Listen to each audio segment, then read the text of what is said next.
ബൈക്കിൻ്റെ ബാറ്ററിയിലും അല്ലാത്ത ബാറ്ററിയിലും ഓണായി. ഇൻവേർട്ടറിൻ്റെ സഹായമില്ലാതെ കറണ്ട് പോകുമ്പോൾ നമ്മുടെ വൈഫൈ റൂട്ടർ അല്ലെങ്കിൽ മോഡം എങ്ങനെ ബാറ്ററിയിൽ പ്രവർത്തിപ്പിക്കാം എന്നതാണ് ഇന്നത്തെ വീഡിയോ.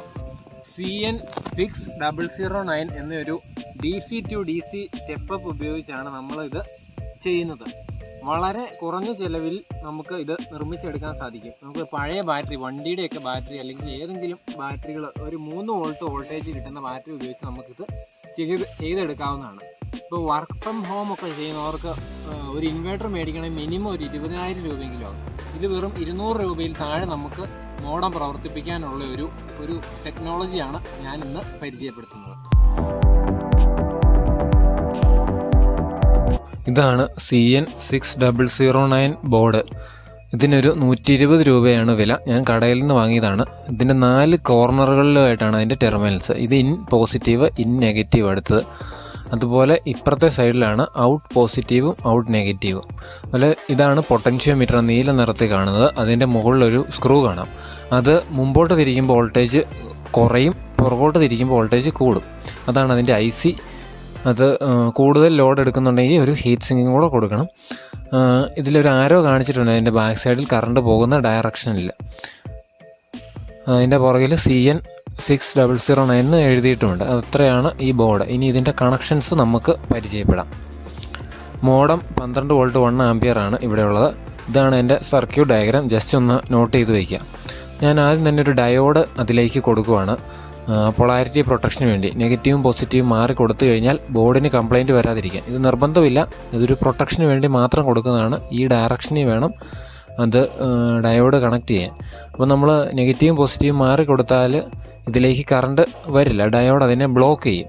ഈ വീഡിയോയിൽ കാണുന്ന പോലെ തന്നെ വേണം ഡയോഡ് കൊടുക്കാനായിട്ട്. അതിൻ്റെ ആ വെള്ളി നിറം ബോർഡിൻ്റെ അടുത്ത് വരുന്ന രീതിയിൽ. അപ്പോൾ അടുത്ത് നെഗറ്റീവും നമ്മൾ കണക്ട് ചെയ്തു. ഇനി ഇതൊരു ബാറ്ററിയിലോട്ട് നമുക്ക് കണക്ഷൻ കൊടുക്കാം. ഇതൊരു 2 വീലറിൻ്റെ ബാറ്ററിയാണ്. നെഗറ്റീവും പോസിറ്റീവും മാറി പോകരുത്. പഴയ ബാറ്ററിയാണ്. ഇതൊരു 50 രൂപയ്ക്കൊക്കെ ഇത് സർവീസ് ചെയ്യുന്ന കടയിൽ കിട്ടും. എന്നുവെച്ചാൽ തീരെ ഇത് കേടായ ബാറ്ററിയാണ്. എന്നാലും നമുക്ക് ഇതിനകത്തൊരു 10-11 വോൾട്ട് വരെ ചാർജ് കിട്ടും. നമ്മൾ ബാറ്ററിയുടെ വോൾട്ടേജ് നോക്കും 10.56 ഒക്കെ ഉണ്ട്. ഞാൻ ചാർജ് ചെയ്ത് വെച്ചിരിക്കുന്നതാണ്. അപ്പോൾ ഔട്ട്പുട്ട് നോക്കുമ്പോൾ 11.98 കിട്ടി. ഇനി നമ്മളിത് പുറകോട്ട് തിരിക്കുന്നതനുസരിച്ച് ഇതിൻ്റെ വോൾട്ടേജ് കൂടുന്നത് നമുക്ക് കാണാം. മൾട്ടിമീറ്റർ റീഡിങ് നോക്കിയാൽ മതി. നമ്മൾ തിരിക്കുന്നതനുസരിച്ച് വോൾട്ടേജ് കൂടുന്നുണ്ട്. ഇങ്ങനെ 50 വോൾട്ട് വരെ നമുക്ക് DC 50 വോൾട്ട് വരെ നമുക്ക് കിട്ടും. മൾട്ടിമീറ്റർ കൂട്ടിയിടണം 20-ൽ നിന്ന്. DC 50 വോൾട്ട് വരെ നമുക്ക് കിട്ടും. നമ്മൾ ഈ തിരിച്ച് നമുക്ക് 12 വോൾട്ടാണ് വേണ്ടത്. 12 വോൾട്ടിൽ ഇത് എത്തിക്കണം. കാരണം മോഡം 12 വോൾട്ടാണ്. നമ്മൾ 12 വോൾട്ടിലേക്ക് ഇത് എത്തിക്കുകയാണ്. കറക്റ്റ് 12 വോൾട്ട് നമ്മളിത് സെറ്റ് ചെയ്യണം.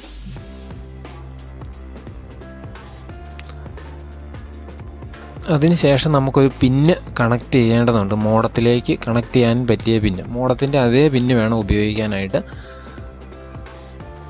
ഇതാണ് ആ പിന്ന് മോഡത്തിൻ്റെ.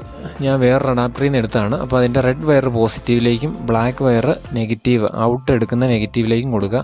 പിന്നിൻ്റെ അകത്താണ് പോസിറ്റീവ്, പുറത്ത് നെഗറ്റീവ്. അപ്പോൾ നോക്കുമ്പോൾ നമുക്ക് 11.67 വോൾട്ടേജാണ് കിട്ടുന്നത്.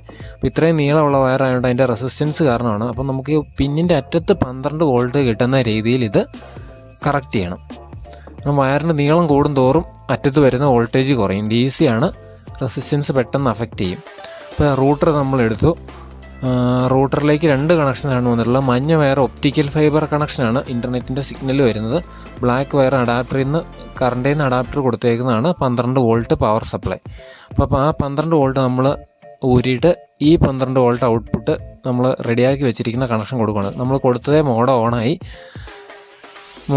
നമുക്ക് കണക്ഷൻ വൈഫൈ കണക്ട് ചെയ്ത് ഞാൻ ലാസ്റ്റ് കാണിക്കാം. ഇപ്പോൾ മോഡം ഓണായിട്ടുണ്ട്. ഇപ്പോൾ നമുക്ക് സംശയം കാണും 12 വോൾട്ട് ബാറ്ററി ആയതുകൊണ്ടല്ലേ എന്ന്. അപ്പോൾ അതിലും വോൾട്ടേജ് കുറഞ്ഞൊരു ബാറ്ററി വെച്ചും കൂടെ ഞാൻ കാണിക്കാം. ഇത് പവർ ബാങ്കിൽ ഉപയോഗിക്കുന്ന 3.6 വോൾട്ട് ബാറ്ററിയാണ്. പവർ ബാങ്ക് കഴിക്കുമ്പോൾ വളരെ സൂക്ഷിച്ചിരിക്കണം. ഇത് ഡാമേജ് ആയാൽ പൊട്ടിത്തെറിക്കാനുള്ള സാധ്യത, തീ പിടിക്കാനുള്ള സാധ്യതയൊക്കെ ഉണ്ട്. അപ്പോൾ ഈ രീതി കണക്ട് ചെയ്യണം, റിമോട്ടിൽ ബാറ്ററി ഇടുന്ന പോലെ തന്നെ. അതിനുശേഷം ഒരെണ്ണത്തിൻ്റെ പോസിറ്റീവിൽ നിന്നും അടുത്തതിൻ്റെ നെഗറ്റീവിൽ നിന്നും നമ്മൾ കണക്ഷൻ എടുക്കണം. ഇതിപ്പോൾ പവർ ബാങ്കിൻ്റെ തന്നെ കേസാണ്. ബാറ്ററിയുടെ വോൾട്ടേജ് കാണാൻ 8.5 വരെയൊക്കെ കിട്ടുന്നുണ്ട്. നല്ല ഫുൾ ചാർജാണ്, അതുകൊണ്ടായിരിക്കും. അപ്പോൾ അത് നമ്മൾ നേരെ നമ്മുടെ ബോർഡിലേക്ക് കൊടുക്കുകയാണ്. ബോർഡിലേക്ക് കൊടുത്തിട്ട് നമുക്ക് ഇതിൻ്റെ ഔട്ട്പുട്ട് ചെക്ക് ചെയ്യാം. ഔട്ട്പുട്ട് 12 വോൾട്ട് നമ്മൾ കറക്റ്റ് ചെയ്തെടുക്കുവാണ്.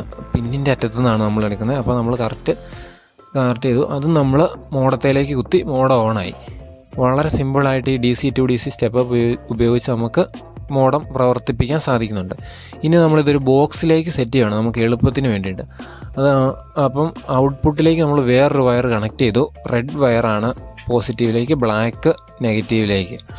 അതിനുശേഷം എല്ലാ പോയിൻറ്റുകളും നമ്മൾ സോൾഡർ ചെയ്തൊന്ന് ജോയിൻറ്റ് ചെയ്യുകയാണ്. കാരണം നല്ല ഉറച്ചിരിക്കാൻ വേണ്ടിയിട്ട് എല്ലാ പോയിൻറ്റുകളും സോൾഡർ ചെയ്ത് ഉറപ്പിച്ചു. സോൾഡർ ചെയ്തില്ലെങ്കിലും കുഴപ്പമില്ല, നമുക്ക് ഉപയോഗിക്കാം. അതുപോലെ നമ്മൾ 2 ക്ലിപ്പുകളും കൂടെ കൊടുക്കുകയാണ് ബാറ്ററിയിലേക്ക് എളുപ്പത്തിൽ കണക്ട് ചെയ്യാനായിട്ട്. ഇത് ഏതൊരു സാധാരണക്കാരനും ചെയ്യാൻ സർക്യൂട്ടാണ്. അതുപോലെ പിന്നും നമ്മൾ ഇപ്പോൾ കൊടുത്ത വയറിലേക്ക് ബ്ലാക്കിലേക്കും റെഡിലേക്കും ജോയിൻറ്റ് ചെയ്തിട്ട് നമ്മൾ സ്ലീവ് ഇട്ട് ഇതൊന്ന് ചൂടാക്കി അത് ഇൻസുലേറ്റ് ചെയ്യുകയാണ്. ഇത് നമ്മൾ ബാറ്ററിയിലേക്ക് കൊടുത്തൊന്ന് കണക്ട് ചെയ്യുകയാണ്. നമ്മൾ മൊബൈൽ കണക്ട് ചെയ്ത് കാണിക്കും. അതുപോലെ ഔട്ട്പുട്ട് വോൾട്ടേജ് നമ്മൾ എപ്പോഴും മൾട്ടിമീറ്റർ ഉപയോഗിച്ച് ചെക്ക് ചെയ്യണം. കറക്റ്റ് 12-ൽ കൊണ്ടുവന്ന് നമ്മൾ കറക്റ്റ് ചെയ്ത് വെച്ചിട്ട് വേണം മോഡം കണക്ട് ചെയ്യാനായിട്ട്. മോഡം കണക്ട് ചെയ്തു, മോഡം ഓണായി. ഇനിയിപ്പോൾ വൈഫൈ ഓൺ ആകുമ്പോഴത്തേക്കും നമുക്ക് ഫോൺ എടുത്തൊന്ന് കണക്ട് ചെയ്ത് നോക്കാം. ഫോണിൽ വൈഫൈ ഓണായി, അപ്പോൾ തന്നെ കണക്റ്റ് ആയിട്ടുണ്ട്. നമുക്ക് യൂട്യൂബിൽ തന്നെ കയറി ജസ്റ്റ് ഒരു വീഡിയോ ഒന്ന് പ്ലേ ചെയ്ത് നോക്കാം. ഒരു ഗെയിമിംഗ് ചാനലാണ് TerrFF, അതിൻ്റെ ഇൻട്രോ ആണ് നമ്മളിപ്പോൾ കാണുന്നത്. അതിനുശേഷം ഞാൻ ഈ സർക്യൂട്ട് കാണിച്ചു തരാം. വേറെ ഒരു കണക്ഷൻസും ഇല്ല. ബാറ്ററി ബോർഡിൽ നിന്ന് ഡയറക്റ്റ് മോഡം, ഇത്രയേ ഉള്ളൂ. വളരെ എളുപ്പത്തിൽ നമുക്ക് ചെയ്ത് എടുക്കാൻ സാധിക്കും. ഒരു ഇൻവേർട്ടറൊക്കെ മേടിക്കണമെങ്കിൽ ഒരു 20,000 രൂപ ചിലവാകും. ഇത് ഒരു 200 രൂപയ്ക്ക് നമുക്ക് ഉണ്ടാക്കിയെടുക്കാം. അപ്പോൾ ഈ ബാറ്ററി ചാർജ് ചെയ്യാനായിട്ട് നമുക്ക് ഈ 12 വോൾട്ട് മോഡത്തിൻ്റെ തന്നെ അഡാപ്റ്റർ ഉപയോഗിക്കാവുന്നതാണ്. ഞാൻ വേറൊരു അഡാപ്റ്റർ വെച്ചാണ് ചാർജ് ചെയ്യുന്നത്. നെഗറ്റീവും പോസിറ്റീവും മാറി പോകാതെ വേണം ചാർജ് ചെയ്യാനായിട്ട്. അപ്പോൾ ബാറ്ററിക്ക് എത്ര വോൾട്ടേജ് കുറവാണെങ്കിലും കുഴപ്പമില്ല, നമുക്കത് ബോർഡിൽ പൊട്ടൻഷ്യോമീറ്റർ വെച്ച് അഡ്ജസ്റ്റ് ചെയ്യാം. ഇതാണ് ഞാൻ ഉപയോഗിക്കുന്ന അഡാപ്റ്റർ, 12 വോൾട്ട് 1 ആംപിയർ. വളരെ എളുപ്പത്തിൽ ഏതൊരു സാധാരണക്കാരനും സോൾഡറിംഗ് ആൻഡ് പോലും ഇല്ലാതെ ഉണ്ടാക്കിയെടുക്കാൻ പറ്റുന്ന സർക്യൂട്ടാണ്. ഈ ബോർഡ് ഓൺലൈനിലെല്ലാം കിട്ടും. CN6009 സെർച്ച് ചെയ്താൽ മതി. ഈ ബോർഡ് നമുക്ക് എല്ലാ സൈറ്റിലും അവൈലബിൾ ആണ്. സർക്യൂട്ട് എല്ലാവർക്കും മനസ്സിലായി കാണുമെന്ന് വിചാരിക്കുന്നു. വളരെ സിമ്പിളായിട്ടുള്ളൊരു സർക്യൂട്ടാണ്. എങ്കിലും ചെറിയ മിസ്റ്റേക്കുകൾ പോലും വരാതെ ശ്രദ്ധിച്ച് വേണം നിർമ്മിച്ചെടുക്കാൻ. ഒരു ഇലക്ട്രീഷ്യൻ്റെ സഹായം നിങ്ങൾക്ക് എന്തെങ്കിലും സംശയം ഉണ്ടെങ്കിൽ തേടുന്നത് നല്ലതായിരിക്കും. അപ്പോൾ എല്ലാവർക്കും ഇത് ഉപകാരപ്പെടട്ടെ എന്ന് ആശംസിക്കുന്നു. വീഡിയോ ഇഷ്ടപ്പെട്ടാൽ ലൈക്ക് ചെയ്യുക, ഷെയർ ചെയ്യുക. അതുപോലെ കൂടുതൽ വീഡിയോ ലഭിക്കാനായിട്ട് സിമ്പിൾ ടെക്നിക്സ് എന്ന ഈ ചാനൽ സബ്സ്ക്രൈബ് ചെയ്യുക. Thanks for watching.